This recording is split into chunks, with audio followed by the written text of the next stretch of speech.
کچھ ایسا عقیدہ بن گیا مسلمانوں کا اس زمانے میں کہ وہ سمجھتے ہیں کہ زمانہ زمانے سے چل رہا ہے، زمانہ زمانے سے چل رہا ہے، زمانے کو زمانہ چلا رہا ہے، بس دہریت اسی کو کہتے ہیں، دہریت اسی کو کہتے ہیں کہ زمانہ زمانے سے چل رہا ہے، زمانہ زمانے سے چل رہا ہے، کائنات میں جو بھی تغیر ہے وہ کائنات سے ہے۔ حضور اکرم صلی اللہ علیہ وسلم نے اپنے صحابہ کے یقین اور ایمان اس طرح درست کیا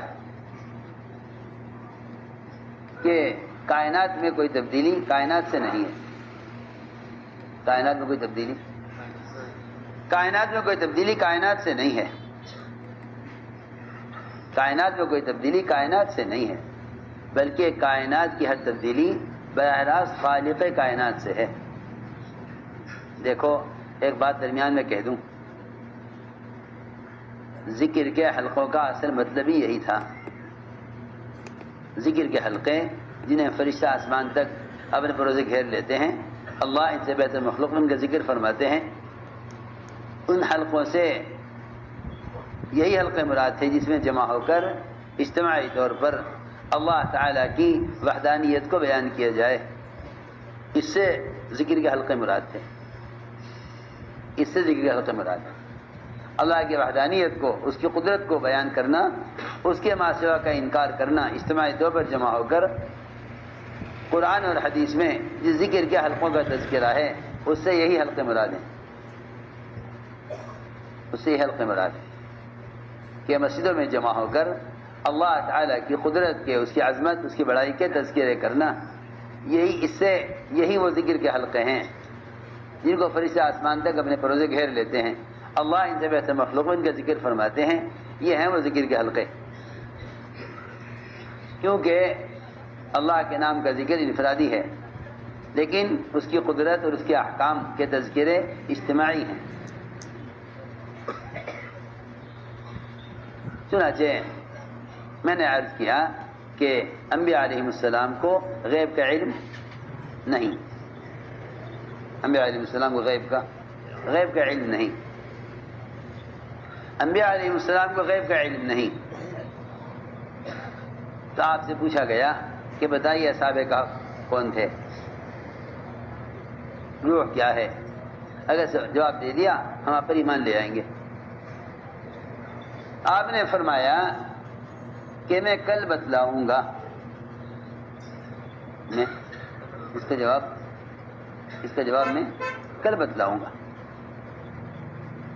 اور خیال یہ تھا کہ جبرائیل آئیں گے ان سے پوچھ کر بتا دوں گا کہ اللہ سے پوچھ، غیب کا علم اللہ کو ہے، اللہ کی شان، حالانکہ انہوں نے یہ کہا تھا کہ اگر بتلا دیں گے تو ہم ایمان لے آئیں گے آپ پر، اس لیے کہ اللہ کے اوامر اور اس کے احکام میں اگر مگر وہی لوگ کرتے ہیں جن کے مقدر میں ایمان نہیں ہوتا، جن کے مقدر میں ایمان نہیں ہوتا، اگر مگر وہی کرتے ہیں۔ جو ایمان لائے انہوں نے نبی سے دلائل نہیں مانگے، اور اگر کسی نے دلیل مانگی کہ آپ کے رسول ہونے کی کیا دلیل ہے تو آپ نے فرمایا کہ میرے نبی ہونے کی دلیل اور گواہی درخت دے گا۔ کون دے گا؟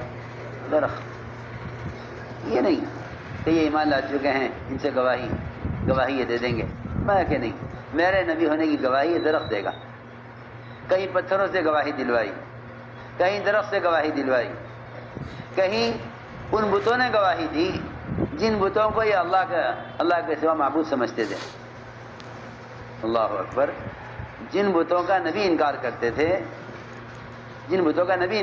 تھے اور ان بتوں کی حمایت میں کفار نبی سے لڑتے تھے، ان بتوں نے بھی یہی گواہی دی کہ محمد صلی اللہ علیہ وسلم اللہ کے رسول ہیں۔ سنو تو صحیح، جن بتوں کی یہ پوجا کرتے تھے اللہ کے سوا، ان بتوں نے بھی انکار کر دیا کہ ہم معبود نہیں ہیں۔ میں نے عرض کیا کہ آپ نے فرمایا درد گواہی دے گا کہ میں اللہ کا رسول ہوں. آپ نے صحابہ سے گواہی نہیں دلوائی. تو میں نے عرض کیا کہ آپ نے فرمایا کہ ہاں میں کل بتلاؤں گا. اصحاب کہف کون تھے؟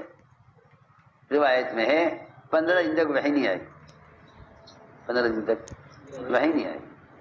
آپ نے کیوں کہا کہ میں بتلاؤں گا؟ آپ یہ کیوں نہ کہا اللہ چاہے گا تو بتلاؤں گا، اللہ چاہے گا تو بتلاؤں گا، اللہ چاہے گا تو بتلاؤں گا.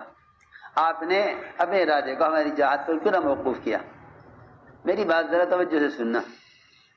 ہم کہتے ہیں حکومت چاہ لے گی تو ہو جائے گا.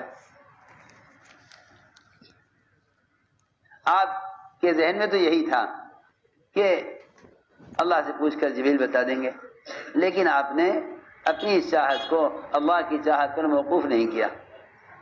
اللہ نے 15 دن کے لیے وحی کو روک لیا. کیوں کہا آپ نے کہ میں بتلاؤں گا؟ یوں کیوں نہیں کہا اللہ چاہے گا تو بتلاؤں گا؟